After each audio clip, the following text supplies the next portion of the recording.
Pacific మహాసముద్రం మధ్యలో తీరం నుంచి దాదాపుగా 10,000 కిలోమీటర్ల దూరంలో ఈ వ్యక్తి గత 438 రోజులుగా చిక్కుకుపోయాడు.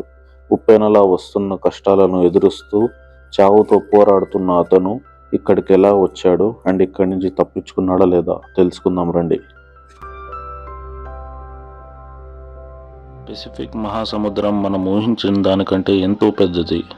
చిలీ తీరంలోని పెసిఫిక్ ఓషన్లో భూమికి అటువైపు నుంచి ఇటువైపుకి రంధ్రం వేసినా అది భూమికి మరోవైపు పసిఫిక్ ఓషన్లోనే బయటికి వస్తుంది. ప్రపంచంలో మొత్తం 5 మహాసముద్రాలున్నాయి.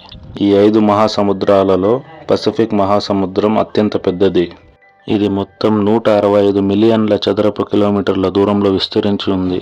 మన ప్రపంచంలోని మొత్తం భూభాగం 148 మిలియన్ల చదరపు కిలోమీటర్ల దూరంలో విస్తరించి ఉంది. అంటే మిగిలిన 4 సముద్రాలను తీసేసి కేవలం పసిఫిక్ ఓషన్ గురించే మాట్లాడుకుంటే అది ఒక్కటే మన భూభాగంలోని మొత్తం పర్వతాలు, ఎడారులు మొత్తం కలిపిన చాలా పెద్దది. ఈ మహాసముద్రం మొత్తంలో కేవలం కొన్ని ద్వీపాలు మాత్రమే ఉన్నాయి. అవి కూడా చాలా చిన్నవి. ఈ అద్భుతమైన సముద్రంతో పోలిస్తే అవి కేవలం ఒక చుక్క మాదిరిగానే కనిపిస్తాయి. మరి దానికి చేదోడుగా ఈ ద్వీపాలలో చాలా వాటిపై ఈ రోజు వరకు ఏ మనిషి కూడా అడుగు పెట్టలేదు. అంటే మొత్తంగా చెప్పాలంటే ఎవరైనా ఈ పసిఫిక్ ఓషన్ లో తప్పిపోతే వారిని కనుగొనే అవకాశం దాదాపుగా లేనట్లే. కానీ ఈరోజు మీరు ఒక వ్యక్తి యొక్క నిజమైన కథను తెలుసుకోబోతున్నారు. అతను తన చిన్న పడవపై ఈ పసిఫిక్ ఓషన్ లో తప్పిపోయాడు. అది కూడా కేవలం 15 రోజులు కాదు, 438 రోజుల వరకు. అవును, ఆ వ్యక్తి పొరపాటుగా ఒక ప్రపంచ రికార్డును సృష్టించాడు. దానిని ఎవరు కూడా బద్దలు కొట్టడానికి ఇష్టపడరు. సముద్రంలో ఒంటరిగా ఎక్కువ సమయం గడిపిన రికార్డు జో సల్వడార్ అల్వరింగా అనే వ్యక్తి సృష్టించాడు. మొత్తం 438 రోజులు సముద్రంలోనే గడిపాడు. అది కూడా కేవలం 7 అడుగుల్లో చిన్న పడవపై. కానీ ప్రశ్న ఏమిటంటే అసలు 14 నెలల పాటు భయంకరమైన ఈ సముద్రంలో ఒంటరిగా ఎలా బ్రతికాడు? కానీ దీనికి ముందు అతను ఈ సముద్రంలోకి ఎందుకు వెళ్ళాడో తెలుసుకుందాం. ఇది 2012లో మెక్సికోలోని చిన్న గ్రామమైన కోస్టా యాజల్లో జరిగిన సంఘటన. అక్కడ జోస్ అల్వరెంగా అనే వ్యక్తి ఉండేవాడు. జోస్ ఆ సమయానికి 36 సంవత్సరాల వయసు ఉన్నవాడు మరియు తను ఎక్స్పీరియన్స్ అయిన జాలరుడు కూడా. 2012వ సంవత్సరం నవంబర్ 17వ తేదీన జోస్ తన స్నేహితుడితో కలిసి చిన్న పడవ పైన చేపల వేటకు బయలుదేరాడు. కేవలం 30 గంటలు మాత్రమే వాళ్ళు సముద్రంలో గడపాలని అనుకున్నారు. అందుకే వాళ్ళు వాళ్ళ చిన్న పడవపై ఎక్కువ సామాన్లు తీసుకువెళ్ళలేదు. 7 అడుగుల పడవలో ఒక చిన్న ఇంజన్ మరియు చేపలను ఉంచడానికి ఒక చిన్న రెఫ్రిజిరేటర్ మాత్రమే ఉన్నాయి. తనతో కేవలం ఒక రోజుకు సరిపడా ఆహారం మరియు పానీయాలను తీసుకువెళ్లిన జోస్ రాబోయే 438 రోజులు నా జీవితంలోనే అత్యంత భయంకరమైన రోజులు కాబోతున్నాయని ఊహించలేకపోయాడు. వారు మెక్సికో తీరం నుండి 120 కిలోమీటర్ల దూరంలోకి వెళ్లి సముద్రంలో తన జాలాన్ని పరిచారు. కానీ అంతలోనే ఒక భయానక సముద్రపు తుఫాను వచ్చింది. తమ ప్రాణాలను కాపాడుకోవడానికి వారు చేపల జాలాన్ని అక్కడే వదిలేసి తిరిగి తీరం వైపుకి వేగంగా పయనించారు. మొత్తం 6 గంటల వరకు బోటుని నిరంతరం వేగంగా పోనించి ఉదయం 7 గంటలకు తీరం నుండి కేవలం 20 కిలోమీటర్ల దూరంలోకి చేరిపోయారు. మరియు వారికి వారి గ్రామం కూడా కనిపించడం ప్రారంభించింది. వాళ్ళు ఈ తుఫానును చాలా దూరంలోకి వదిలిపెట్టి వచ్చేశారు. కానీ ఇప్పుడు వాళ్ళ అదృష్టం పనిచేయడం మానేసింది. తీరం నుంచి 20 కిలోమీటర్ల దూరంలో వాళ్ళ బోట్ ఇంజన్ పాడైపోయింది. ఇప్పుడు వాళ్ళ దగ్గర ట్రెట్లు లేవు, కనీసం బోటు దిశను నియంత్రించే తెరచాపలు కూడా లేవు. కానీ వారి దగ్గర ఒక రేడియో ఉంది. దాని ద్వారా వాళ్ళ స్థానాన్ని వాళ్ళ బాసుకు పంపి ఆయన సమాధానం కోసం ఎదురు చూడడం ప్రారంభించారు.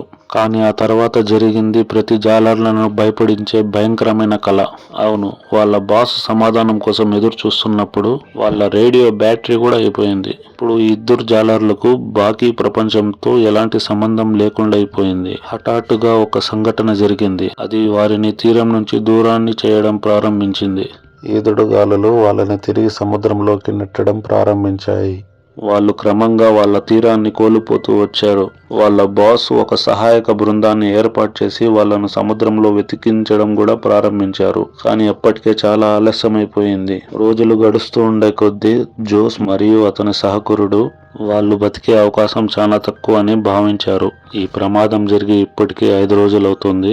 ఈదుడుగాలులు వాళ్ళని సముద్రంలో 400 కిలోమీటర్ల లోపలికి నెట్టేశాయి. వాళ్ళు సముద్రంలోనే ఒక విచిత్రమైన ప్రాంతానికి చేరుకున్నారు. అక్కడ అన్ని వైపుల కిలోమీటర్ల దూరం వరకు కేవలం నీళ్లు మాత్రమే కనిపిస్తూ ఉంది. వాళ్ళ పడవ చాలా చిన్నదని వాళ్ళకు తెలుసు. అందుకే దూరం నుంచి ఎవరు కూడా పడవని కనబెట్టడం అసాధ్యమని వాళ్ళకు తెలుసు. వాళ్ళ దగ్గర ఫ్లేర్ గన్ లేదు. కనీసం మంట సహాయంతో పొగ పెట్టి సంకేతాలు ఇవ్వడం కూడా కుదరదు. అంటే జోస్ కి మరియు తన సహచరుడికి ఇప్పుడు బాగా అర్థమైంది వాళ్ళు బతికే అవకాశం ఇప్పుడు 1% కంటే చాలా తక్కువ అని. వాళ్ళు తెచ్చుకున్న తిండి పానీయాలు అప్పటికే అయిపోయాయి. అందుకే కడుపు నిండుకోవడానికి వాళ్ళు వాళ్ళ పడవపై వచ్చి వాలిన పక్షులను పట్టుకోవడం ప్రారంభించారు, లేదా పడవ చుట్టూ తిరుగుతున్న చేపలను పట్టుకొని పచ్చిగా తినడం ప్రారంభించారు. సముద్రపు ఉప్పు నీటిని తాగడం వల్ల మనిషి మరణించవచ్చు. అందుకే వారు వర్షపు నీటిని సముద్రంలో ఈదుకొచ్చిన ప్లాస్టిక్ బాటిల్స్ లో సేకరించి తాగడం మొదలుపెట్టారు. కానీ వర్షం ఎక్కువ రోజులు పడకపోతే వాళ్ళ దాహాన్ని తీర్చుకోవడానికి వాళ్ళు సముద్రంలోని తాంబేలు యొక్క రక్తంని తాగి గడిపేవాళ్ళు. కూడా వాళ్ళు వాటిని పట్టుకోవడంలో విజయం సాధించినప్పుడే. రోజులు గడుస్తున్నాయి, ఆ తర్వాత నెలలు గడిచాయి. వాళ్ళు పడుతున్న మానసిక వేదన మనం ఊహించడం కూడా కష్టం. చివరికి జోస్ అల్వరింగా సహచరుడు వేదనను భరించలేక 4 నెలల తర్వాత ఆత్మహత్య చేసుకున్నాడు. ఇప్పుడు ఆ చిన్న పడవలో జోస్తో మాట్లాడడానికి కూడా ఎవరు లేరు, మరియు అతను చుట్టూ ఉన్న సముద్రంలో ఒంటరిగా జీవితాన్ని గడపడం మొదలుపెట్టాడు. మ్యాప్లో చూస్తే ఒక అంచనా ప్రకారం జోస్ పసిఫిక్ మహాసముద్రంలోని ఈ ప్రాంతంలో ఉన్నాడు. ఈ ప్రాంతం అత్యంత ప్రశాంతమైన ప్రాంతంగా ప్రణగరించబడుతుంది. సహచరుడిని కోల్పోయిన తర్వాత జోస్ చాలా నిరాశకు గురయ్యాడు. ఒకరోజు పసిఫిక్ సముద్రంలో దూరంగా ఒక మిలిటరీ కార్గో షిప్ ని చూశాడు. గత 6 నెలల్లో అతను చూసిన మొదటి షిప్ ఇదే. దానిని చూడగానే తనలో బతకచ్చు అనే ఆశ మళ్లీ పెరిగింది. కార్గో షిప్ వైపు రకరకాల సంకేతాలను పంపాడు. కానీ దురదృష్టవశాత్తు షిప్ లోని క్రూకి ఈ చిన్న పడవ కనిపించలేదు. కానీ మళ్ళీ తన జీవించాలనే ఆశపై నీళ్లు పడ్డాయి. సముద్రం మధ్యలో ప్రతిరోజు మరణంతో పోరాడిన తర్వాత చివరికి బ్రతికే మార్గం దొరికినప్పుడు, అది కూడా మనల్ని పట్టించుకోకుండా వెళ్లిపోయినప్పుడు ఎలా ఉంటుందో ఊహించుకోండి. 11 నెలల తర్వాత జోస్ తన చిన్న పడవపై 8000 కిలోమీటర్లు ప్రయాణించాడు. అతని బట్టలు కూడా చినిగిపోయాయి. చివరికి సూర్యరశ్మి నుంచి కాపాడుకోవడానికి అతని దగ్గర ఒక అండర్ వెస్ట్ మాత్రమే ఉంది. చివరికి ఆ గడియ వచ్చింది. జోష్ పై అదృష్టం దయ చూపించింది. 2014 జనవరి 30న, అంటే మొత్తం 14 నెలల తర్వాత జోష్ తన చుట్టూ నీటిలో కొబ్బరికాయలను తేలుతూ చూశాడు. దగ్గరలో సముద్రంలో ఎక్కడో ద్వీపం ఉందని, అక్కడ చెట్ల నుంచి ఈ కొబ్బరికాయలు పడి నీటిలో తేలుతున్నాయని అతనికి అర్థమైంది. కాసేపట్లోనే అతనికి దగ్గరలోనే ద్వీపం కనిపించడం ప్రారంభించింది. జోస్ ఆ ద్వీపాన్ని అస్సలు వదులుకోవాలని అనుకోలేదు. అందుకే వెంటనే నీళ్లలోకి దూకి ఈదుకుంటూ ద్వీపానికి చేరుకున్నాడు. గత 14 నెలల్లో అతను నేలపై అడుగు పెట్టడం ఇదే మొదటిసారి. ద్వీపానికి చేరగానే అతనికి మొదటిగా బీచ్ హౌస్ కనిపించింది. అందులో ఒక స్థానికుడు ఉన్నాడు. గత 438 రోజుల్లో జోస్ మరొక మనిషిని కలవడం ఇదే మొదటిసారి. అది మార్షల్ ఐలాండ్స్ లో ఒక మారుమూల ద్వీపం. జోస్ బయలుదేరిన ప్రాంతం నుంచి అది 11,000 కిలోమీటర్ల దూరంలో ఉంది. నిజానికి అతను ఈ ద్వీపం దగ్గరికి చేరడం అతని అదృష్టమనే చెప్పాలి.